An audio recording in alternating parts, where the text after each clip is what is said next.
Welcome to the Real News Network. I'm Paul Jay in Toronto. And in Toronto, the newly elected mayor is Rob Ford, a right-wing populist.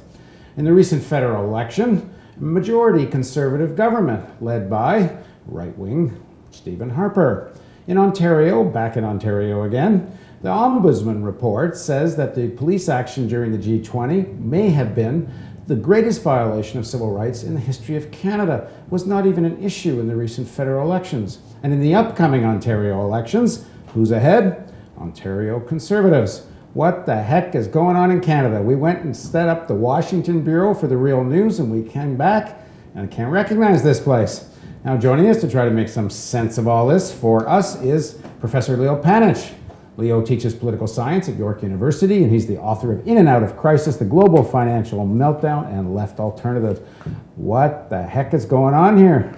Well, Paul, on my way down to the studio, I passed a woman who used to be a leader of the daycare movement in Canada. She was tending her garden as I walked by, and she asked me whether I was going into exile. So when I was in Washington watching the coverage of the Canadian election campaign, I kept saying, well, look at the National Post, which is a right-of-center paper that normally likes the Conservative Party, and the Globe and Mail. I was seeing in article after article, the NDP's doing well, the NDP's ahead in the poll, the NDP surge, the Orange surge, with very little negative about the NDP and its politics and what it might be if the NDP were to win the election.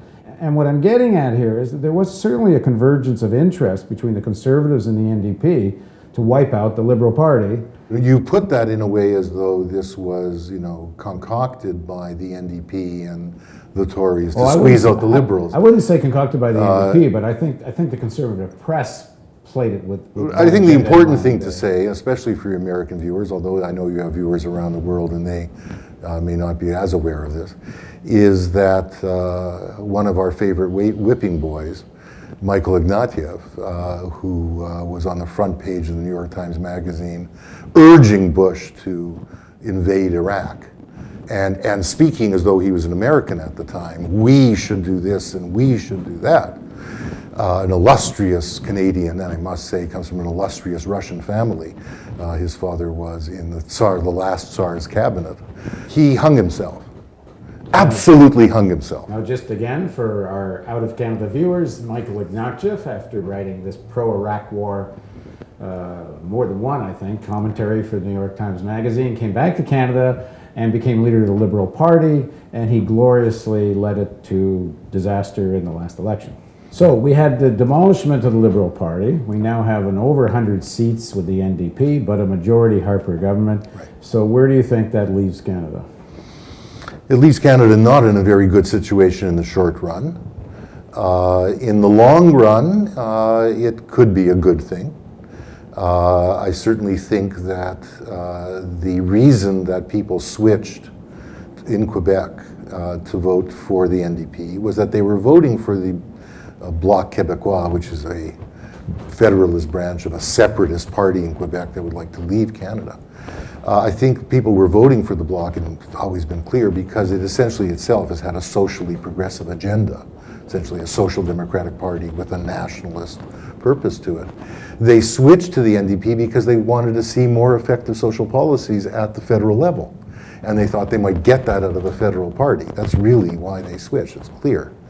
And just again, for people that don't know, most of NDP's new seats come from Quebec. It actually didn't pick up that much in English Canada. Right. Now, the press is saying that because what happens when a party like that comes out of nowhere, they get a lot of people running for them who never imagined they'd get elected. 59 new seats. 59 new seats. Or 58 new seats. They had one before. So the kinds of people that they were getting to run for them were, for the most part, people who thought they wouldn't get elected. They were university students, they were anti-globalization activists, etc. So the press is having a field day with the fact that there's a 19-year-old in Parliament, that 4 McGill students are now members of Parliament, that one woman who was tending the bar at the Carleton University pub and who spent part of the campaign in Las Vegas on a holiday she'd paid for before the campaign began and had never appeared in her constituency, that these are the members of Parliament. Well, they've also elected the former leader of the Public Service Alliance, of Canada, which is the largest union of federal public employees. They've elected a person who's a major human rights lawyer. They have a very impressive list. But the press has been after their lack of experience. And one of the ways in which the NDP responded to this, or at least one of their backroom boys responded to it, so don't worry about this. We will teach them to sound like parliamentarians, act like parliamentarians, dress like parliamentarians, and behave like parliamentarians. And of course, if the NDP does this, and they will try to do it, although they've also said we're happy to have such broad representation, etc., they will effectively, I think, undermine the good potential that ought to come out of this. Because if they behave like normal parliamentarians in a majority government particularly, they will do nothing. They will do nothing, they will look boring. Above all, they will not educate Canadians about the world they live in and the real issues. So from a left point of view, the only hope is they don't behave like parliamentarians. The hope is that they will now use their soapbox, which is what this success in the election really gives them, to be able to mobilize people, to educate people, to develop people's capacities politically. Because this goes back to the first point you asked.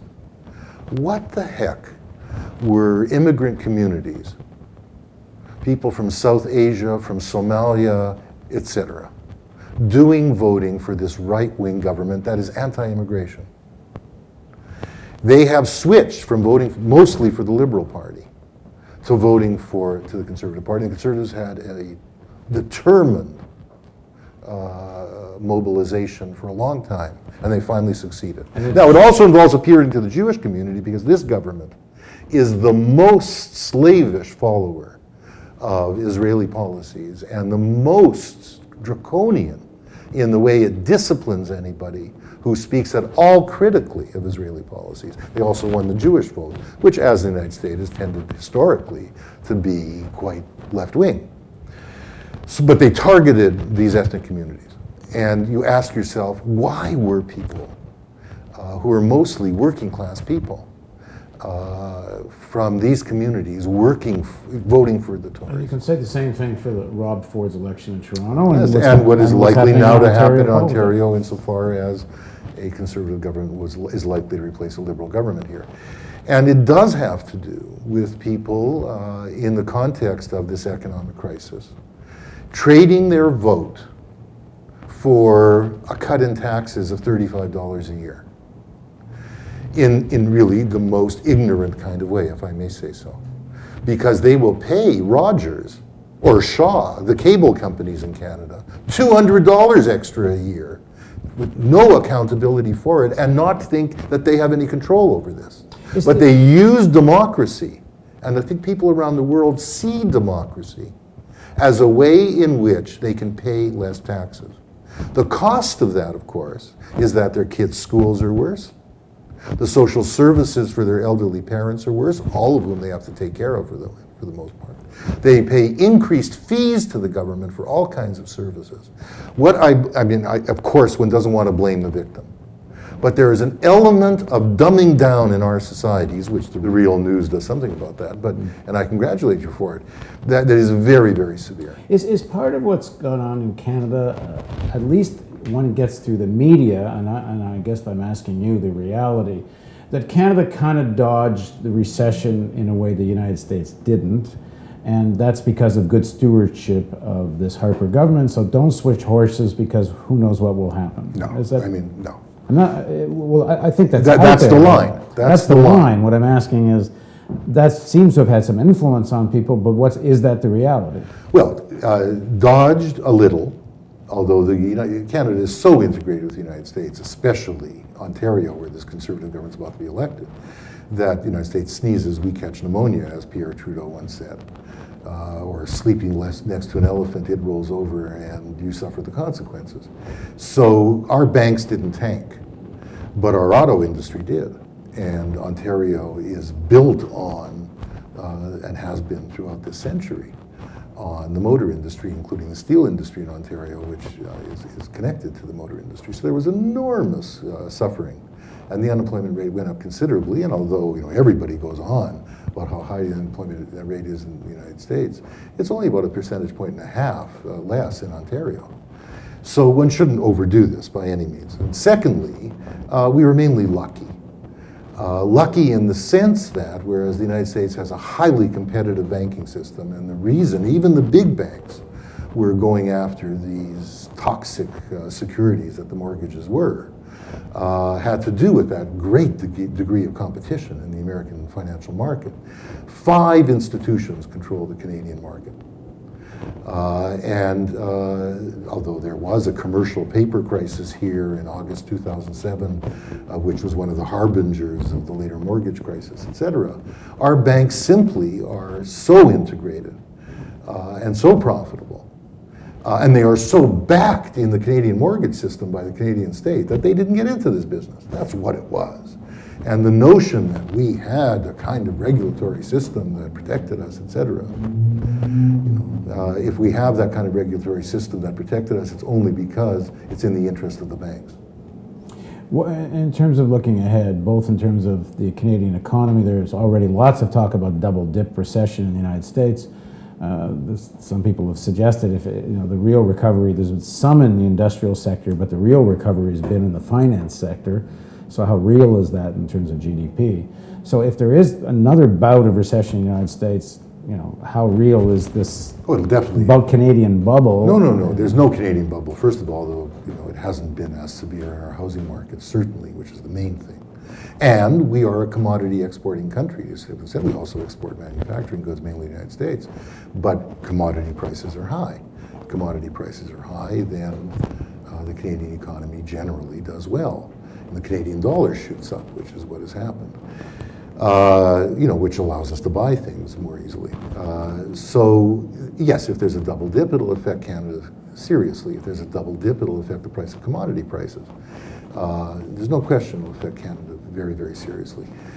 This government has promised that it will get rid of the fiscal deficit, which every state has because of this, by 2014. a year earlier than what it had previously said. Now, I want to indicate to our viewers that in the last election campaign, every Canadian politician who appeared on the television debates, when the crisis had already begun, this was in October 2008, so it was at the severest point of it, when asked what they would do about the fiscal deficit, every one of them promised that they would get rid of it.